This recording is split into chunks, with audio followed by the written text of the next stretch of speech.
Isipin nyo ang isang hukbo, na kung saan hindi ito gumagamit ng baril, walang suot na uniforme, at hindi nang hihingi ng sweldo. Pero kaya nila tapusin ang isang krisis, na kinakaharap ng milyon-milyong magsasaka, sa buong mundo. Sa loob ng libu-libong taon, itinago ng China ang isang sikreto, sa ilalim ng kanilang mga palayan. Noong una ay marami ang natawa, dahil sabi nila, anong magagawa ng mga pato, laban sa modernong peste. Pero nang pakawalan ang mahigit 10,000 pato, sa isang kemikal na palayan, ang resulta ay hindi lang nakakagulat, kundi ito ay nagpabago sa kasaysayan, ng agrikultura. Handa ka na ba makilala, ang tinatawag na Duck Army? Kaya alamin natin kung bakit ang simpleng hayop na ito, ang sagot sa ating kinabukasan. Pero bago tayo magpatuloy ay i-like mo na ang ating video, dahil malaking tulong po ito sa aming mga content creators. Mag-subscribe, pindutin mo na rin syempre yung notification bell, at piliin mo yung all,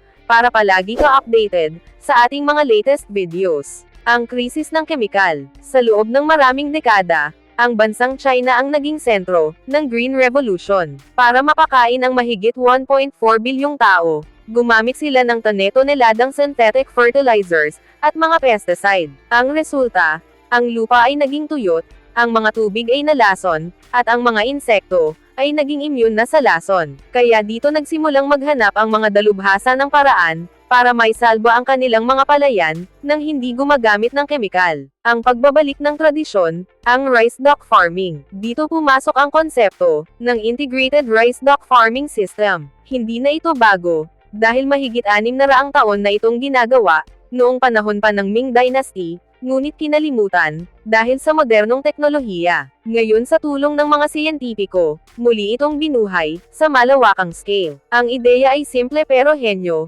dahil pakakawalan ang mga pato sa palayan sa tamang panahon, karaniwang 10 hanggang 20 araw matapos itanim, ang mga binhi ng palay. Kaya ang mga pato ay nagsisilbing natural pest control, dahil kinakain nila ang mga peste katulad ng brown plant hopper, at mga golden kuhol. Pangalawa ay organic fertilizer, kung saan ang kanilang dumi ay direktang nagiging pataba, na mayaman sa nitrogen, phosphorus at potassium. Pangatlo ay living clouds, dahil sa paglangoy nila ay nabubungkal ang putik, na nagbibigay ng oxygen sa ugat ng mga palay. Ang milagro sa loob ng isang season. Sa mga lugar katulad ng Panjin at Heilongjiang, ay nakita ang epekto nito. Ang mga palayan na dating nangangailangan, ng 50% hanggang 70% na chemical input, ay naging halos 0% chemical dependent na. Ang mga palay ay lumaki ng mas matatag, dahil walang kompetisyon sa mga damo, na kinakain din ng mga pato. Kaya hindi lang palay ang kita, ng mga magsasaka. Pagkatapos ng anihan,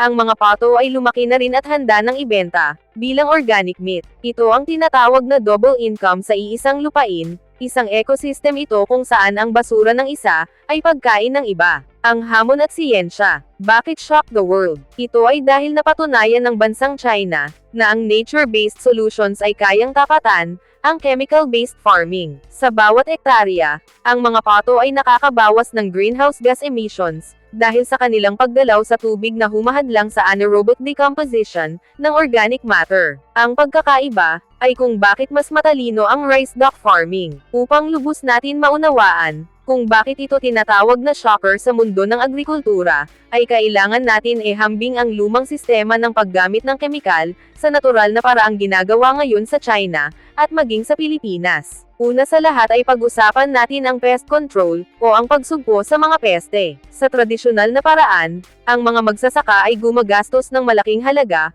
para sa mga kemikal na pesticide at molasicide, para patayin ang mga worm at golden kuhol. Sa rice duck farming, ang mga pato mismo ang nagsisilbi, na mga biocontrol agent. Sila ay may likas na hilig na hanapin, at kainin ang mga insekto at peste, kaya ang gastusin sa lason, ay nagiging zero. Pangalawa ay ang fertilizer, o pagpapataba sa lupa. Sa kemikal na pagsasaka, kailangan mo bumili ng sako-sakong abono, na kung minsan ay nagiging sanhi pa ng pag-asim ng lupa, sa katagalan. Ngunit sa sistemang ito, ang bawat patong lumalangoy ay nag-iiwan ng dumi, na mayaman sa nitrogen, phosphorus at potassium. Ito ay isang uri ng high-quality organic fertilizer, na direktang napupunta sa ugat ng palay, nang walang kahirap-hirap. Pagdating naman sa soil health, o ang kalusugan ng lupa, malaki ang bentahe ng mga pato. Sa ordinaryong palayan, Ang lupa ay madalas na nagiging matigas, dahil sa paulit-ulit na kemikal. Pero dahil ang mga pato ay patuloy na lumalangoy, at naghahalukay ng putik gamit ang kanilang mga paa at tuka,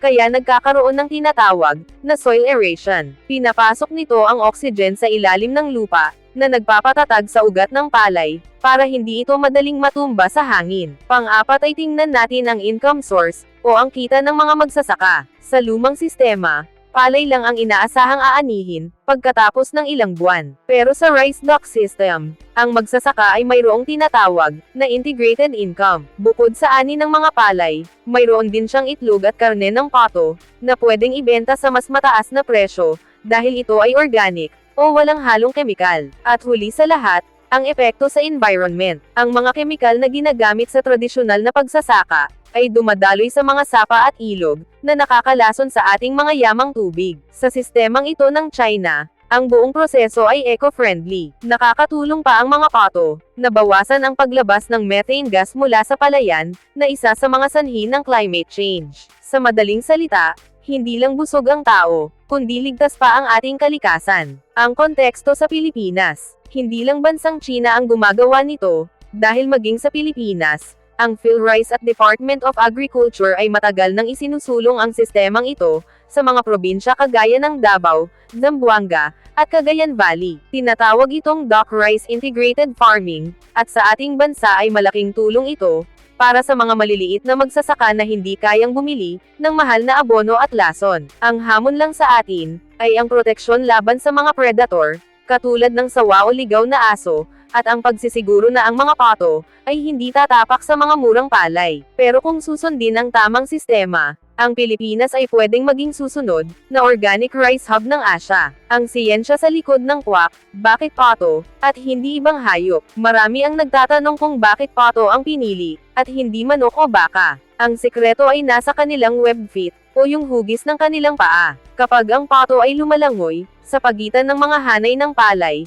ang kanilang mga paa ay parang maliliit na sagwan, na nagbubungkal sa putik. Ang prosesong ito, ay tinatawag na turbidity. Dahil sa paglabo ng tubig, hindi tumutubo ang mga damo o weed, dahil hindi sila nasisinagan ng araw, sa ilalim ng tubig. Bukod pa dyan, ang paggalaw ng pato ay naglalabas ng mga sustansya, mula sa ilalim ng lupa, na dati ay hindi nagagamit ng palay. Ito ang dahilan, kung bakit mas mabilis lumaki ang palay na may kasamang pato, kaysa sa palay na purong kemikal lang, ang ginagamit. Ang double income strategy, kita sa palay, kita sa pato. Sa tradisyonal na pagsasaka, ang mga magsasaka ay naghihintay ng 4 na buwan, bago makahawak ng pera. Pero sa rice duct system, ang kita ay hindi lang galing sa ani ng mga bigas, dahil may 3 paraan, para kumita dito. Una ay pagbebenta ng mga itlog, dahil ang mga pato ay nagsisimulang mangitlog, pagkalipas ng ilang buwan. Ang mga organic duck egg ay mas mahal ang benta sa palengke, dahil alam ng mga mamimili, na wala itong halong kemikal. Pangalawa ay organic duck meat,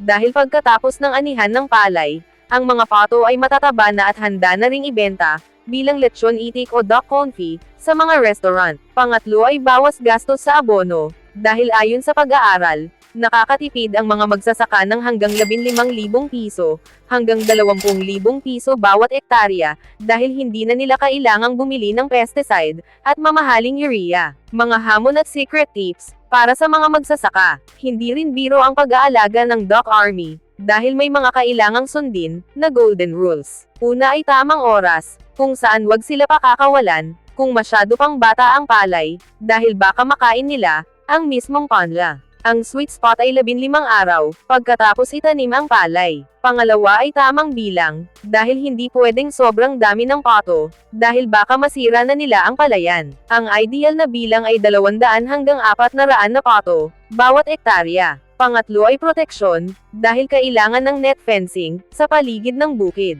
Ito ay para hindi sila makalabas, at para na rin hindi makapasok ang mga predator, katulad ng mga ahas at ligaw na aso, na pwedeng pumatay sa ating mga worker. Ang kwento ng tagumpay, at mga pagsubok. Hindi naging madali ang lahat sa simula, dahil noong unang ipakilala ang sistemang ito, sa mga lalawigan ng China, at marami sa mga matatandang magsasaka ang nag-alinlangan. Ang tanong nila ay paano kung kainin ng mga pato ang mismong palay, o paano kung magdala sila ng sakit. Kaya dito pumasok ang mahabang pananaliksik ng mga siyentipiko. Nadiskubre nila na ang mga pato ay mas pinipili ang lasa ng insekto at damo kaysa sa matigas na dahon ng palay, basta tama ang edad ng pato kapag pinakawalan. Sa katunayan, ay may isang magsasaka sa Heilongjiang na nagngangalang Guru Zhang. Sa kanyang unang taon, muntik na siyang sumuko dahil sa takot na baka malunod ang kanyang mga itik sa sobrang lakas ng ulan. Pero laking gulat niya nang makitang mas lalong sumigla ang kanyang mga palay pagkatapos ng bagyo. Bakit? Dahil ang mga pato ay nagsilbing tagalinis ng mga debris at dumi na dinala ng baha. Ang kwento ni Guru Zhang ay isa lamang sa libu-libong tagumpay. Kaya ngayon, ang mga palayan sa China na gumagamit ng rice dock system ay hindi na lang tinatawag na bukid, kundi tinatawag na sila na agro-tourism sites. Dinadayo na ito ng mga turista para makita ang dock parade tuwing umaga. Ang dating maduming palayan na puno ng kemikal, ngayon ay isa ng parke na pwedeng pasyalan ng mga pamilya. Kaya isipin nyo, mula sa pagiging peste, naging atraksyon at pagkain pa ang resulta ng simpleng diskarte. Ang epekto sa buong mundo. Hindi lang ang China at Pilipinas ang namangha sa resultang ito. Ang United Nations at Food and Agriculture Organization ay nagsimula na ring irekomenda ang sistemang ito sa mga bansang mahihirap sa Africa at iba pang bahagi ng Southeast Asia. Pero bakit? Ito ay dahil sa gitna ng climate change. Ang mga pato kasi ay nakakatulong na bawasan ang pagbuga ng methane gas mula sa mga palayan. Ayon sa siyensya, ang paggalaw ng mga pato sa tubig ay humahadlang sa mga bakterya na naglalabas ng masamang gas sa ating atmosphere. Ang ibig sabihin, ang simpleng pag-aalaga ng pato sa bukid ay hindi lang solusyon sa gutom, kundi solusyon din para iligtas ang ating mundo mula sa pag-init ng planeta. Ito ang dahilan kung bakit tinawag itong shockang result, dahil sino ang mag-aakala na ang sagot sa global warming ay matatagpuan natin sa isang hayop na madalas lang natin makita sa sapa. Ang teknolohiyang ito ay nagpapatunay na ang nature-based solutions ay mas matatag at mas mura kaysa sa anumang makabagong kemikal na gawa ng tao. Bago tayo magtapos ay i-like mo na ang ating video, dahil malaking tulong po ito sa aming mga content creators. Mag-subscribe, pindutin mo na rin syempre yung notification bell, at piliin mo yung all, para palagi ka updated sa ating mga latest videos. Sa huli ay ipinakita ng China at ng mga kwakang soldier na ito, na ang tunay na pag-unlad ay hindi laging matatagpuan sa laboratorio, o sa mga makabagong kemikal. Minsan, ang solusyon sa ating mga problema ay nasa kalikasan lang, kung saan kailangan lang natin makinig, at bumalik sa ating pinagmulan. Kung ang isang simpleng pato ay kayang baguhin ang takbo ng agrikultura, ano pa kaya ang magagawa natin kung matututunan alagaan ang ating kapaligiran? Ikaw, sa tingin mo ba ito na ang sagot sa mataas na presyo ng bigas dito sa ating bansa? Comment mo sa baba ng ating video yung sagot o masasabi mo para malaman din namin. See you on our next videos.